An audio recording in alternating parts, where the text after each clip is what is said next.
Hello students, आज इस video में हम चैप्टर 6 त्रिभुज और उसके गुण प्रश्नावली 6.5 से क्वेश्चन नंबर 1 और 2 सोल्व करेंगे। और अगर आपने अभी तक मेरे चैनल को सब्सक्राइब नहीं किया है तो कर लीजिए। अब क्वेश्चन नंबर 1 देखिए, लिखा है पी क्यू आर एक त्रिभुज है जिसका पी एक समकोण है। तो कहा गया है कि पी क्यू आर एक त्रिभुज है जिसका पी एक समकोण है, मतलब पी पर 90 डिग्री का कोण बन रहा है।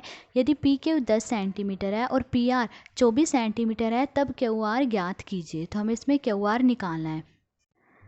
तो देखिए, ये मैंने एक त्रिभुज बनाई है, त्रिभुज पी क्यू आर, और पी पर जो है समकोण, मतलब पी पर 90 डिग्री का कोण बन रहा है।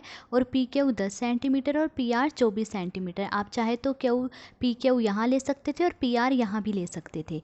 ठीक है, अब देखिए, ये एक समकोण त्रिभुज है। क्यों? क्योंकि इसमें एक 90 डिग्री का कोण बन रहा है। तो ये क्या है? एक समकोण त्रिभुज है। और समकोण त्रिभुज में पाइथागोरस गुण लगता है। पाइथागोरस गुण क्या कहता है कि बड़ी भुजा का वर्ग बाकी की दो भुजाओं के वर्गों के योग के बराबर होता है। बड़ी भुजा को हम क्या कहते हैं? कर्ण कहते हैं। और बाकी की जो दो भुजाएं हैं उनमें से एक आधार है और एक लंब है। तो हम ये कह सकते हैं कि कर्ण का वर्ग बराबर है आधार का वर्ग जमा लंब का वर्ग। तो देखिए, समकोण त्रिभुज पी क्यू आर में पाइथागोरस प्रमेय द्वारा, प्रमेय कह लीजिए या गुण कह लीजिए, पाइथागोरस प्रमेय द्वारा कर्ण का वर्ग बराबर है आधार का वर्ग जमा लंब का वर्ग। अब देखिए, इस त्रिभुज में कर्ण कौन सा है? 90 डिग्री के सामने वाली जो भुजा होती है वो क्या होती है? कर्ण होती है। देखिए, यहाँ पे 90 डिग्री का कोण बन रहा है, तो इसके सामने वाली भुजा कौन सी है? Q R. तो ये क्या है? कर्ण। तो कर्ण क्या है? Q R. तो कर्ण की जगह हमने लिख लिया क्यू आर और इसका वर्ग, फिर बराबर आधार का वर्ग। आधार क्या है? ये जो नीचे होता है ये क्या है? आधार है। तो आधार क्या है? P Q. तो पी क्यू का वर्ग, फिर जमा लंब क्या है? ये पी आर क्या है? लंब। तो लंब की जगह हमने लिख लिया पी आर और इसका वर्ग। अब देखिए, क्यू आर का वर्ग ऐसे ही लिखा रहने देंगे, बराबर पी क्यू। देखिए कितने सेंटीमीटर है? 10 सेंटीमीटर है। तो पी क्यू की जगह हमने लिख लिया 10 और इसका वर्ग, फिर जमा पी आर कितने सेंटीमीटर है? देखिए पी आर है 24 सेंटीमीटर। तो पी आर की जगह हमने लिख दिया 24 और इसका वर्ग, फिर क्यू आर का वर्ग ऐसे ही लिखा रहने देंगे, फिर बराबर 10 का वर्ग का मतलब क्या है कि 10 को 2 बार गुणा करेंगे। तो 10 गुणा 10, 10 को 2 बार गुणा करेंगे तो क्या आएगा? 100 आएगा। तो यहाँ हम लिख लेंगे 100। फिर जमा 24 का वर्ग का मतलब क्या है? 24 को 2 बार गुणा करेंगे। तो 24 गुणा 24 2 बार गुणा करेंगे। तो देखिए, 24 को 24 से गुणा करेंगे, 4 चौके 16, हासिल आई 1, 4 दूनी 8, 8 में 1 जोड़ा 9, फिर 2 चौके 8, 2 दूनी 4, इन्हें जोड़ देंगे 6, 9 में 8 जोड़ा कितना आया? 17, 7 हासिल आई 1, 4 में 1 जोड़ा कितना आया? 5। तो क्या आ रहा है? 576 आ रहा है। तो 24 का वर्ग क्या आया? 576 आया। फिर क्यू आर का वर्ग ये ऐसे ही लिखा रहने देंगे, बराबर 100 में 576 जोड़ेंगे तो कितना आएगा? 676 आएगा। अब देखिए, अब हमें एक ऐसी संख्या देखनी है जिसे हम 2 बार गुणा करें तो 676 आ जाए। तो देखिए, ऐसी संख्या कौन सी है? ऐसी संख्या है 26। देखिए, 26 को जब मैं 2 बार गुणा करूंगी तो क्या आएगा? 26 को 26 से गुणा करेंगे 676 आएगा। इसका मतलब 26 का वर्ग क्या है? 676 है। या ये कह लीजिए कि 676 26 का वर्ग है। तो हम यहाँ क्या लिख सकते हैं कि 676 26 का वर्ग है। अब देखिए, यहाँ भी वर्ग है और यहाँ भी वर्ग है, तो हम दोनों तरफ से वर्ग हटा देंगे तो क्या रहेगा? यहाँ पे क्यू आर बराबर 26 सेंटीमीटर। तो क्यू आर कितने सेंटीमीटर है? 26 सेंटीमीटर, और यही हमें बताना था। ठीक है, तो ये था क्वेश्चन नंबर 1। अब क्वेश्चन नंबर 2 देखिए। क्वेश्चन नंबर 2 है, ए बी सी एक त्रिभुज है जिसका सी एक समकोण है। तो इसमें कहा गया कि ए बी सी एक त्रिभुज है और सी पर जो है 90 डिग्री का कोण बन रहा है। यदि ए बी 25 सेंटीमीटर है और ए सी 7 सेंटीमीटर है तब बी सी ज्ञात कीजिए। तब हमें बी सी बताना है कितने सेंटीमीटर होगा। तो देखिए, हमने त्रिभुज बना दिया, त्रिभुज ए बी सी। अब इसमें देखिए, सी पर 90 डिग्री का कोण कहा था उन्होंने को बनाने को। तो देखिए, सी पर 90 डिग्री का कोण है और ए सी 7 सेंटीमीटर है और ए बी कितने सेंटीमीटर है? 25 सेंटीमीटर। अब हमें बी सी बतानी है कितने सेंटीमीटर होगी। देखिए, ये एक समकोण त्रिभुज है क्योंकि इसमें 90 डिग्री का कोण बन रहा है। तो इसमें समकोण त्रिभुज में पाइथागोरस गुण लगेगा। पाइथागोरस गुण क्या कहता है कि बड़ी भुजा का वर्ग बाकी की दो भुजाओं के वर्ग के योग के बराबर होता है।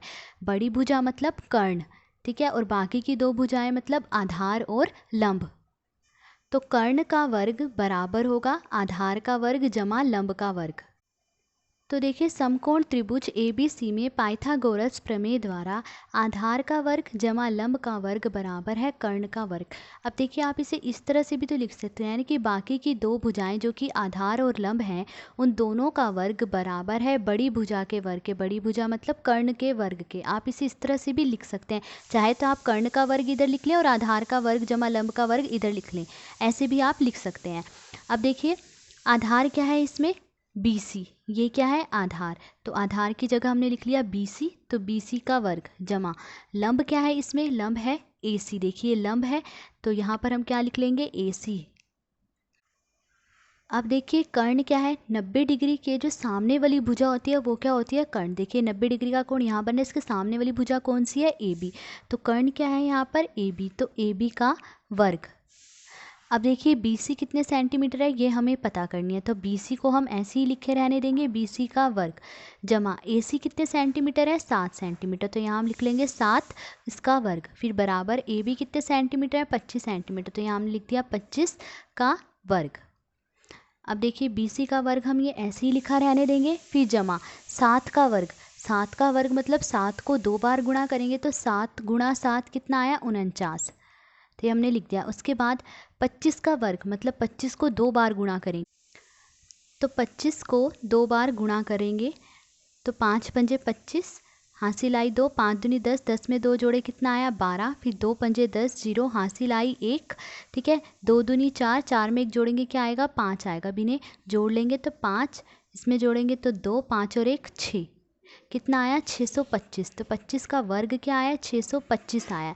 अब हमें BC निकालना है, तो हम ये BC का वर्ग यहीं रहने देंगे और 49 को बराबर की दूसरी तरफ ले जाएंगे तो माइनस हो जाएगा, निशान बदल जाएगा, प्लस का है तो बराबर की इस तरफ आके माइनस का हो जाएगा। अब 625 में से हम 49 माइनस करेंगे, देखिए BC का वर्ग ये ऐसे ही रहने देंगे, फिर बराबर 625 में से 49 माइनस करेंगे तो क्या आएगा 576 आएगा। अब हमें एक ऐसी संख्या देखनी है जिसे हम 2 बार गुणा करें तो 576 आ जाए। तो देखिए ऐसी संख्या कौन सी है 24। अगर मैं 24 को 2 बार गुणा करती हूँ, देखिए 4 चौके 16, हासिल आई 1, 4 दूनी 8, 8 में 1 जोड़ा 9, फिर 2 चौके 8, 2 दूनी 4, इन्हें जोड़ेंगे 6, 9 में 8 जोड़ा 17, 1 और 4 5, क्या आ रहा है 576 आ रहा है। तो मतलब 24 को जब मैं 2 बार गुणा कर रही हूँ तो क्या आ रहा है 576 आ रहा है।